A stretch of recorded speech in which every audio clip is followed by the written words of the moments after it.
오늘 우리에게 주시는 하나님 아버지의 말씀은 사무엘상 16장 1절에서 13절까지인데 제가 6절에서 13절까지만 봉독해 드리겠습니다. 그들이 오매 사무엘이 엘리압을 보고 마음에 이르기를 여호와의 기름 부으실 자 과연 주님 앞에 있도다 하였더니 여호와께서 사무엘에게 이르시되 그의 용모와 키를 보지 말라. 내가 이미 그를 버렸노라.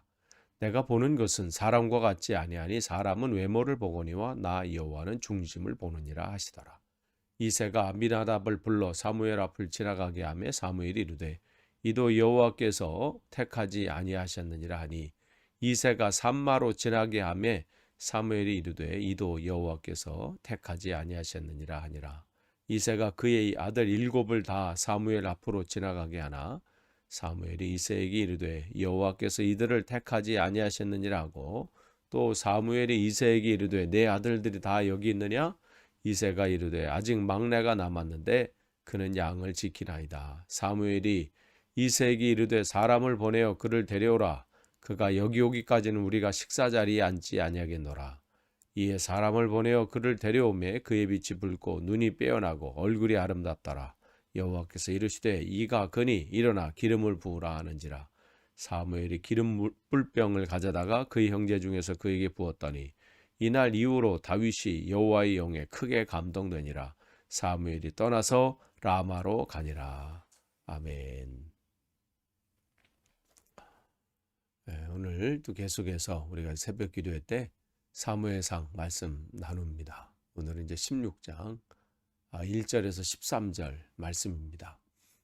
어제 말씀드린 대로 우리가 이제 사무엘상 하에 계속해서 흐르는 그 물줄기는 뭐냐면 왕이신 하나님을 진짜 그냥 입술로만 주여 주여 하는 것인지 아니면 마음 중심으로 하나님은 나의 왕이시다. 어떠한 상황 속에서도 나는 그분의 말씀을 순종한다. 그분은 나의 삶의 주인이시다. 그 고백하고 사느냐, 삶 속에서 또 생활 속에서 그게 드러나느냐 아니냐, 이걸 중요하게 보십니다. 다른 것은 하나님께서 채우시는 거예요. 부족한 것은 채우셔요. 그런데 중요한 것은 이게 흔들리면 다른 게 다 흔들려 버려요. 어떠한 상황 속에서 하나님은 나의 왕이시다. 그 말씀에 순종하는 거고 복종하는 거죠. 주인 되심을 인정하고 그렇게 사는 거예요. 근데 사울 왕이 그렇게 살지 못하는 거죠. 그러면 하나님은 어떻게 해요? 다른 사람을 세우십니다. 그래서 그 사람을 세우시는 거예요. 그래서 하나님께서 사무엘에게 이래서 너는 이새의 집으로 가라. 거기 1절 끝에 보시면 그 아들 중에서 내가 한 왕을 보았느니라. 이 말씀을 하신다는 거죠. 그러니까 하나님은 중요한 게 그 이 삶의 위계 질서예요. 왕이신 하나님 말씀을 어떠한 상황 속에 평안할 때만 아니에요. 위기가 코앞에 닥쳤을 때도 그 말씀 앞에 순종하느냐. 그런데 그 사람을 뽑으실 때 하나님께 새로운 당신의 사람, 당신의 일꾼을 뽑으실 때 그냥 수순이 있단 말이죠. 어떠한 순서로 하느냐. 그게 이제 오늘 본문에 이제 나오고 우리가 이제 16장에서 이제 살펴보게 될 텐데 먼저 어떻게 해요? 주목하고 계셨다가 그 사람 중에서 이제 찾으시는 사람을 이제 뽑게 되는 거죠. 그러면서 이제 사무엘을 보고 이제 거기에 가게 만드시죠. 근데 사실 그 가는 길이 쉽지 않죠. 왜냐하면 사울이 왕으로 돼 있는데 그러니까 그가 사실은 사무엘도 가는 길에 사실은 그가 두려워하죠. 가면 사울 왕이 나를 가만히 두지 않을 텐데 그 어떻게 됩니까? 그럴 때 하나님께서 가라 평안한 일이다. 그러면서 이제 사무엘이 이새의 다윗의 아버지 이새의 집에 이제 방문하게 되고 또 그렇게 오게 되는데 이제 그러면서 이제 아들들을 다 불러 모으죠. 그래서 6절을 보시면 이제 큰 아들서부터 이제 와요. 이제 이 본문에는 이제 첫째, 둘째, 셋째 이렇게 이제 이 이름이 이제 거론이 되고 7명까지 다 오게 되잖아요. 그런데 하나님께서의 기준하고 우리 사람의 기준이 다르죠. 우리 사무엘의 이 눈에서도 그 큰아들 엘리압이 올 때에 그냥 한눈에 그냥 확 들어온 거예요. 그러면서도 야, 이 사람인가 보다. 하나님께서 뭐 이세 아들 중에서 한 사람을 지금 보고 계셨고 택하셨다고 말씀하셨는데 이 아들인가 보다. 이렇게 할 때에 하나님께서 뭐라고 말씀하시나요? 너는 사람은 외모를 보지만 나는 그 사람의 중심을 본다. 이게 하나님의 선택의 기준이에요.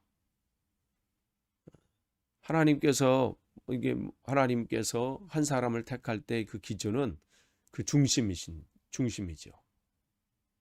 그러기 위해서 그 사람을 이제 하는데 시작은 뭐예요? 그의 부르심에 있습니다. 그러니까 하나님께서 한 사람을 택하실 때 그를 먼저 부르시죠. 부르심을 우리가 뭐라고 하나요? 콜링을 받았다 이렇게 얘기하잖아요. 그걸 소명이라고 그러죠. 부르심의 시작은 소명입니다. 근데 그 소명 앞에 내가 응답하는 거. 주님, 내가 여기 있습니다. 나를 사용해 주십시오. 그렇게 응답할 때 어떻게 해요? 하나님은 그에게 사명을 주시죠. 그래서 부르심과 즉 소명과 사명은 하나로 돼 있어요. 그러니까 우리가 늘 하나님께서 나를 부르신 그 소명을 늘 확인해야 됩니다. 나를 부르셨는가? 나를 부르셨다면 또 확인할 게 있어요. 내게 맡겨진 그 사명이 뭐고 또 내가 그 사명을 제일 잘 감당하고 있는가. 그렇게 하나님께서는 그를 부르시고 사명을 주실 때 그 사람에게 하나님께서 먼저 찾으시는 것은 그 마음의 중심, 그 마음이 지금 어디로 향해 있느냐를 보게 되는 거죠. 근데 이제 하나님께서 그 기준 쭉 보고 계시다가 그 사람의 중심을 보게 되시는 거죠. 그래서 사람들은 외모를 판단하지만 나는 중심을 본다. 그러면서 이제 첫째, 둘째, 셋째가 다 지나가는데 하나님께서 아니시라는 거예요. 이제 10절을 보시면 그래서 7명이 다 지나갔어. 그런데도 하나님은 아니시라는 거예요. 그럴 때 이제 사무엘이 이상한 거죠. 아니, 하나님께서 이 이세의 아들 중에 있다고 했는데 분명한 그 말씀을 주셨는데 없는 거죠. 그러니까 묻는 거예요. 혹시 이게 아들 또 있느냐? 그러니까 하나님께서 아버지가 지금 양을 치고 있는 막내가 있습니다. 지금 들에서 양을 치고 있습니다. 이제 아직 이 제사장이 와서 지금 화목제를 드리고 뭐 이러한 하는데 참석하지 않았다는 것은 아직 그가 뭐 아버지의 눈에 아직은 들어오지 않았다는 뭐 그런 것도 있을 수 있고 아직 성년이 되지 않았다는 의미도 됩니다. 기록에 의하면 이때에 이 다윗의 나이가 한 15살, 20살은 넘지 않고 한 15이나 16살 정도 되지 않았는가 이렇게 기록하고 얘기하고 있습니다. 어쨌든 이제 사무엘이 그를 이제 부르게 되죠. 그래서 다윗이 이제 드디어 등장하게 되는데 하나님께서 그를 보자마자 뭐라고 말씀하세요? 이가 그니 이제 12절에 일어나 기름을 부으라. 그러니까 하나님 마음에 합한 사람 바로 다윗이 등장하게 되죠. 그러니까 다윗의 사람들의 보는 것은 외모고 또 그의 경력이고 뭐 이런 것들이죠. 그러나 하나님께서는 그 모든 것은 물론 중요할 수도 있어요. 그러나 하나님께서는 더 중요한 것은 그 사람의 중심이 어디냐에 따라서 부족한 것은 하나님께서 채우실 수 있기 때문에 그래요. 그러니까 나의 무슨 건강이 뭐 어떻다, 뭐 내가 가지고 있는 것은 이거밖에 안 된다.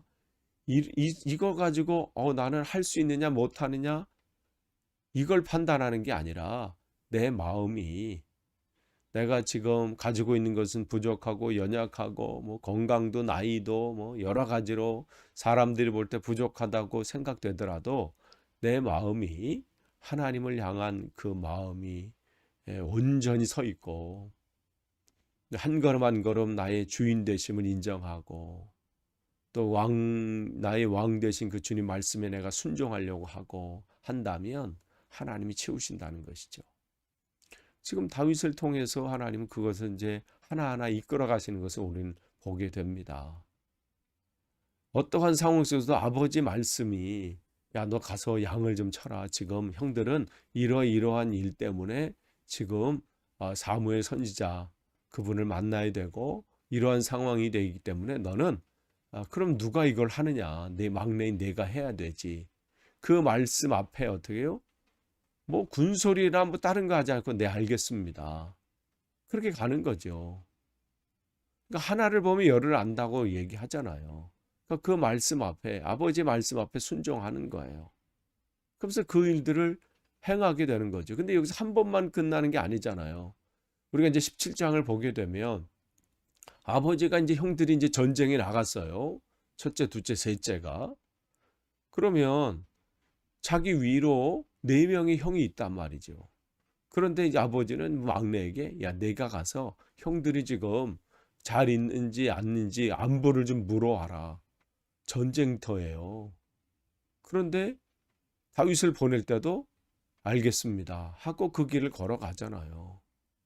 그러니까 그 걸음걸음이나 그의 삶, 성품이나 그의 됨됨이 속에 하나님이 이미 그 중심을 보고 계셨던 거죠. 그러니까 정말 우리가 이 하나님께서 이 다윗을 세우시면서 하나님께서 하나하나 지금 점검해 나가시고 또 확인해 나가시는 것을 보게 됩니다. 그럴 때 하나님께서 세우신 다음에 어떻게 해요? 그에게 여호와의 영을 부어주시죠. 하나님께서는 감당할 수 있게 하시는 거예요. 성경에 이렇게 보면 나이는 비록 어렸어도 하나님께서 그들에게 하나님의 영을 부으셔서 그 사명을 감당케 하신 사람들이 많이 나오죠. 뭐 요셉도 그렇고요. 또 하나님께서 귀하게 이제 출애굽하면서 시작하면서 하나님께서 성막을 지으시라고 말씀하잖아요. 그 성막을 짓는 그 일들이 얼마나 중요한 일이에요. 그런데 그 일들을 감당할 때 하나님께서 그 젊은 청년 부살렐에게 그 일들을 맡기게 하시는데 근데 그에게 하나님께서는 성령을 하나님의 영을 그에게 부으셔서 그 일들을 감당할 수 있는 모든 지혜와 그 모든 것을 충만케 하시는 일들을 보게 됩니다. 그러니까 하나님이 이러한 능력이 그에게 임할 때 감당하게 되는 거예요. 우리가 사모해야 될 것은 바로 이거예요. 하나님, 나 건강도 부족하고 나이도 많고 뭐 요즘은 뭐 여러 가지로 부족하고 뭐 하지만 하나님 내게 맡겨진 사명 내가 감당하겠습니다. 그럴 때 하나님은 그에게 하나님의 영을 부으셔서 감당케 하시는 거예요. 그러니까 이걸 우리가 기대해야 돼요. 하나님이 하게 하십니다. 그래서 오늘도 그 일들을 주시는 거예요. 그래서 하나님의 영에 크게 감동되니라. 우리가 이제 내일 또 보겠지만 하나님의 영에 감동된 사람, 그를 통해서 하나님이 얼마나 일들을 행하시는지를 우리는 보게 되지요. 끝을 맺습니다. 오늘도 우리에게 주님께서 교회를 세우신 분명한 목적을 우리는 알고 있습니다. 또 저와 여러분을 또 우리 함께 동역하게 하시고 이 일들을 걸어가게 하신 이유가 분명히 있죠. 부족하고 연약한 부분들이 왜 없겠어요? 아쉬운 부분들도 있죠. 그러나 여러분들이 그 가운데 인간적인 방법이 아니라 하나님을 더 찾는 거예요. 그럴 때 왕 되신 하나님, 나의 주인 되심을 분명히 인정하고 그 걸음을 걸어갈 때 하나님이 이루실 거고요. 하나님이 열어주실 거고요. 하나님께서 채우시고 하나님께서 그 일을 성취하실 겁니다. 왜? 하나님께서 나를 통해서 일하시기 때문에 그래요. 오늘도 여러분 어떠한 상황 가운데서도 흔들리지 마시고 하나님 말씀에 순종하는 거예요. 또한 그분이 나의 주인 되심을 인정하고 한 걸음 한 걸음 오늘도 주님과 동행하시길 간절히 축원합니다. 기도하겠습니다. 하나님 감사합니다. 오늘도 하나님 말씀으로 하루를 시작합니다. 어떠한 상황 가운데서도 주님 말씀 앞에 순종합니다. 흔들리지 않기를 원합니다. 주님 붙잡아 주시고 인도하셔서 주님이 우리를 통해서 이루시는 놀라운 일들을 맛보며 체험이 넘쳐날 수 있도록 인도해 주옵소서. 예수님의 이름으로 기도하옵나이다. 아멘.